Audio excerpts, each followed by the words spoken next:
Агай биз Айкын өзүбүздүн медиа. каналыбыз Айкын медиа каналы менен ушуну кандайдыр бир жогорку деңгээлде көтөрүп чыкпасакпы деп, башкача айтканда жоолук маселеси боюнча мектептердеги мугалимдердин зулуму дейбизби, же болбосо мугалимдер тараптан кандайдыр бир түшүнбөстүк дейбизби, ошол мыйзамда кандай көрсөтүлгөн, башка мыйзамдарда, юридикалык жактан ошол нерсени жаш активисттер же болбосо коомдук жаштар бирикмелери көтөрүп чыкса болобу? Буга сиз кандай көз караштасыз? Ооба, өтө сонун болот. Бул азыркы учурдун талабы. Дээрлик Кыргызстандагы дээрлик бардык мектептерде эле бул маселе бар. Бизге Кыргызстан боюнча ар бир областтан, райондордон бизге кайрылып жатышат. Бул маселе канчалык деңгээлде мындай Кыргызстан деңгээлине көтөрүш керек экенин биз көрүп эле атабыз. Кайсыл мектептин директору менен сүйлөшпөгүн, ошол эле жанагы өзүнүн мыйзамды билбестигин, адам укуктарын билбестигин, адам укуктарын сыйлабастыгын, укуктук жактан сабатсыздыгын көрсөтүп жатат. Бул күн сайын буга ынанып жатабыз. Анан бул маселе канчалык олуттуу экенин бизге кайрылуулардан көрүп жатабыз. Бизде өтө көптөгөн окуучу кыздардын укуктары тебеленип, алар ыйлашкандар бар, өтө мындай үмүтсүздүккө түшүп калгандар бар арасында. Анан кимге кайрылышын билбейт, ата энеси да колдобойт, же мектептин директорлору дагы деле ошо сабатсыз. Анан чындап эле ошол бизге укук коргоочу ушундай бир маселелерди көтөрсө, же болбосо бир активисттер ушундай каналдар көтөрсө, алар үчүн бул өтө керек. Окуучулар үчүн да керек, анан мектептин кызматкерлери үчүн керек. Анан мектептин директорлорунун кээ бирлери менен сүйлөшкөндө, кээ бирлери ыраазы болуп жатышат. Биз ушул мыйзамдарды билбеген экенбиз. Биз адамдын укуктарын тебелеп жатпыз, биз билбеппиз деп кыздардан кечирим сурап, бул маселе боюнча жолугайлы, бизге дагы көбүрөөк түшүндүрүп бергиле, суроо болсо сиздерге кайрылып турайлы деп, бул мектептин кызматкерлерине да бул маселеге талап бар. Себеби бул маселени өкмөт дагы эч бир мамлекеттик бир мекеме дагы колго алган жок, түшүндүрүү иштерин. Ошого бул маселенин жоктугуна биз коомчулук эл өзүбүз көтөрбөсөк, буну башка эч ким көтөрбөйт экенине биз ынанып жатабыз бүгүнкү күндө. Агай, дагы сизге кошумча суроо. Эгерде мугалимдер тараптан кандайдыр бир окуучуга ушундай кысым боло турган болсо, балким анын руханиятына, балким анын жан дүйнөсүнө бир кандайдыр бир коркунучтар боло турган болсо, бул мугалимдер тарапта мугалимдерге карата кандайдыр бир жазалар барбы? Же болбосо Меңгек жаза кодексинен болсун, же болбосо мыйзамдан мугалимдерге ушул бир кандайдыр бир нерсе көрсөтүлгөнбү? Ооба, көрсөтүлгөн. Негизи биздин конституция, биздин кодекстер, биздин билим берүү мыйзамдары, көптөгөн мыйзам актылардын бардыгы мектепке жолукчан келүүгө, сабакка хиджабчан келүүгө, кара түстүү болобу, айырмасы жок, узун юбкачан болобу, айырмасы жок. Ошол сабакка ошо өзүнүн каалагандай кийимчени келүүгө уруксат берет, тыюу салбайт, даже колдойт негизичи. Болгон ошол мектептин директорлору, мугалимдери өздөрүнүн мыйзамдарын билбейт, алар өздөрүнүн мамлекеттик кызматкер экенин да билбейт, педагог экенин да билишпейт. Конституцияда адам укуктарын, эркиндиктерин дээрлик көпчүлүгү, балким бардыгы билбейт. Эми билбесе окуучулар зыян көрүш керек эмес да, демек аларга чара көрсөк болот. Өтө көптөгөн бар чаралар. Жоруктар кодексинин 84-беренесине ылайык 30 000 сомго чейин айыппул салынат. Андан сырткары Эмгек кодексинин 83-беренеси жана 381-беренеси, адашпасам 381 беренесинин негизинде билим берүү кызматкери ошондой бир окуучуга бир кандайдыр кысым, кодулоо, бир басмырлоо жасаса, кызматтан алынат деген берене бар. Андан сырткары дагы көптөгөн мамлекеттик кызматкердин этикасы бар, педагогикалык этиканын ченемдери бар. Да бир нече ошо мыйзам талаптар бар. Ошол этиканы бузгандыгы үчүн жумуштан кетирсек болот, сөгүш алса болот. Эми өтө эле аша чабып кеткен учурларда кылмыш иш козголушу да мүмкүн да. Агай, дагы кошумча суроо. Мугалимдердин негизги бул кармалган нерсеси же болбосо уставда жок деши мүмкүн экен, же болбосо биздин өлкө светтик бир өлкө деши мүмкүн экен. Буга сиз кандай көз караштасыз? Ооба, мен сөзүңөргө кошулам. Ошол мектеп директорлорунан сурасаң, эмне себептен ушул хиджабка каршы болуп атасыз десең, ошол бир болгону бир 4-5 себепти бардыгы айтышат. Ушул уставда жок дешет, анан бирдиктүү форма дешет, анан светтик өлкөбүз дешет, анан дагы бир башка бир топ бир себептер айтышат. Уставда жок деген сөзү бул мындай эч мындай бир күлкүлүү нерсе негизичи. Уставда ал жерге жолук жазылышы шарт эмес.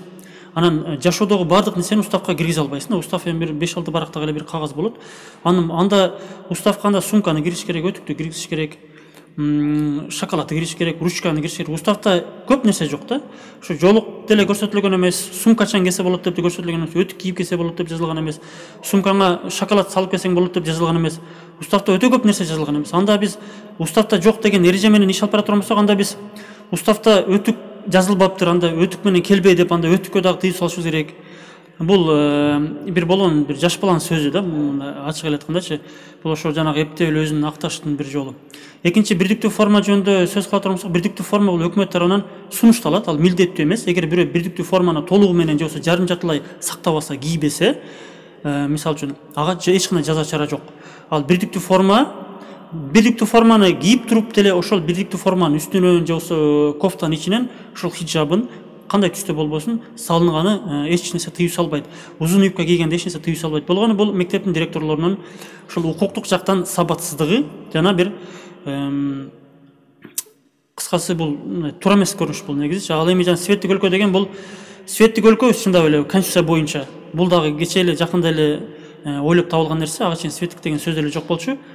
Негизи светтик деген өлкө бул эч бир адам динди карманбасын дегенди билдирбейт. Мектепке жолугу жок келсин дегенди билдирбейт. Бул ошол жанагы билим берүү тармагында кызматкерлердин ошол эле айтып жаткан укуктук сабатсыздыгы, анан ошол жанагы дагы адепсиздиги десек болот, урматсыздыгы. Светтик деген сөз бир адам динди кармаса, жолук салынса, намаз окуса, сакал койсо, сен аны сакалыңды алгын, жолуңду чечтиң деген айтпагыла, ал өзү билет дегенди билдирет. А бирөө мисалы динди карманбаса, ал дагы өзү билет деген сөз да. Бирөө динди карманабы, динди карманбайбы, ал өзүнүн ыктыяры деген гана нерсени билдирет. Сен динди кармагын, же болбосо мына динди карманбагын деп айтпашыбыз керек. Ошону гана билдирет. Ал эми ар бир адам төрөлгөндөн баштап ага укуктары жана эркиндиктери ажырагыс ага байланат. Мисалы адам жана кичине акыл эсине кирип калгандан 5-10 жаш, 10-15 жашка келгенден өзү каалаган динин карманат. Кааласа жолук салынат, кааласа салынбайт, кааласа мечитке барат, кааласа барбайт. Ага жада калса ата энеси дагы кийлигише албайт. Ата энеси да мажбурлап сен мечитке барбагын деп айтса, даже ата энесинин укугун дагы өкмөт чектеп коюшу мүмкүн. Себеби бала өзү билет да, балага андай мажбур болбош керек. Ата эне дагы ага мындай жакшы бир жолдор менен түшүндүрө алат болгону ошол. Ал эми башка себептер бар, ал ошол эле жанагы мугалимдердин, директорлордун жеке өзүнүн көз караштары гана. Биз сурап келсек, мыйзамда эмнени айтып бере аласың, эч нерсени айтып бере албайт. Болгону эми жеке өзүнө, лично өзүнө гана ошол жолук жакпаган үчүн гана каршы болуп жатышат. Болду. Башка эч кандай себеп жок. Өкмөт, билим берүү министри, прокуратура, президент жактан же болбосо эч жактан мындай жолукка каршы болгула деген көрсөтмө жок. Болгону ошол билим берүү кызматкерлеринин гана бул сабатсыздыгы эле болду. Агайынан бизде дагы кошумча суроо. Мектепте ушул сыңары бир гана жолук маселеси эмес, ушул сыңары бир канча эрежелер бузуулар же болбосо бир канча мугалимдер тараптан киргизилген. Мисалы үчүн телефон чукулайт экен мектепте, сумканын ичинде телефондорду чукулап. Бул мисалы үчүн ал аял кишинин сумкасынын ичинде өзүнө тиешелүү бир кандайдыр бир буюмдар болушу мүмкүн, же болбосо уяттуу нерселер болушу мүмкүн. Ошону окуучуларды салып туруп, дайындап туруп, ошол аял кишинин же болбосо эркек кишинин, эми аял кишиники көбүнчө бир аз уяттуураак болушу мүмкүн. Ошолорду чукулаганы бул кандай болуп калышы мүмкүн? Бул мыйзам жактан караганда деле бул өтө одоно түрдө мыйзам бузуучулук, адамдын укугун тебелегендикке жатат.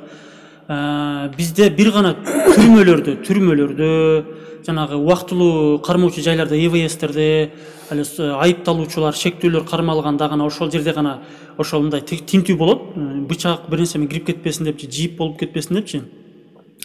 Ал эми мектептер булар коомдук жай, ачык жай. Бул жерге каалаган адам кире алат. Мектептин окуучу эмес, любой адам кире алат. Эч кандай чектөө болбош керек. Жеке сумкаларын, чөнтөктөрүн тинтүү бул одоно түрдө адамдын укуктарын чектегендик, кордогондук болуп саналат. Сумкасын тинтеген эч бир мектептин директорлор акысы жок.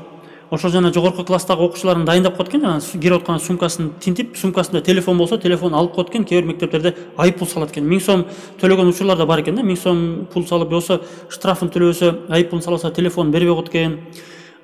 Бул телефонун алып койгондун да акысы жок, телефон менен келбе деген акысы жок. Кааласа сумкасына каалаган керек болсо балта деле салып кире алат мектепкечи. Болгону ошол жанагы билим берүү учурунда, сабак алып жаткан учурда телефон колдонбош керек. Калган мезгилде телефон колдонуп, апасы менен атасы менен сүйлөшүп, эмне керек деп, же болбосо скорыйга чалышы мүмкүн. Бул адамдар ортосунда байланыш, алака түзүү, бул бир укугу бар. Андан сырткары адамдын телефонда жеке сөздөрү болот. Ал бизде мыйзамда адамдардын жеке байланыш маалыматтары бул купуя, сыр болуп саналат. Аны телефон алып койгондон кийин анын жанагы жеке сөздөрүн бир окуп алса, анын укугун тебелеген болот. Бул бир. Экинчиден, адамдар менен башка бирлер менен байланыш укугун чектейт. Үчүнчүдөн жеке сумкасын тинтүүгө эч бир жол берилбейт. Ал мектептин директорлору жумуштан жөн эле кетиш керек да, аларчы ал мындай бир татыксыз ал жерде отурганы. Андан сырткары дагы кандай мыйзамсыз көрүнүштөр бар экен. Майрамдарга мажбурлайт экен кээ бир мугалимдерди, кээ бир окуучулар мажбурлап, сен мындай бышырып кел, сен тамак бышырып кел, комиссия келсе, текшерүүчүлөр келсе тамак бышырган тапшырма беришет экен, кээ бир мугалимдерге акча топтоп турат экен, сен окуучуларга айт, ремонтко акча топтосун деп кээ бир мугалимдер мажбурлайт экен. Мугалим болсо ата энелерге айтса, ата энелер жаман көрөт экен. Буга окшогон дагы мыйзамсыз көрүнүштөр бар, дагы бир катар мыйзамсыз көрүнүштөр бар. Аларды деле мындай бардык нерсе ыктыярдуу түрдө болуш керек да, ошо акчалар болобу ыктыярдуу түрдө болуш керек. Ал эми берки сумканы текшерүү ал эч болбош керек. Каалагандай кирип чыгыш керек. Ошол. Агай, анан кошумча суроо, мисалы үчүн ошондой бир кандайдыр бир жоруктарда сиздерге кайрылайын деген да окуучулар. Мисалы үчүн кайсыл бир, мисалы үчүн биз деле ал каналдын атынан же болбосо сиз юрист болуп алардан келишкениңиздерде мугалимдер өздөрүн актай баштайт экен да, жок анткен эмеспиз, мынткен эмеспиз деп. Ошондо окуучулар кандай кылып далил кылса болот ал нерсени? Далил сөзсүз керек.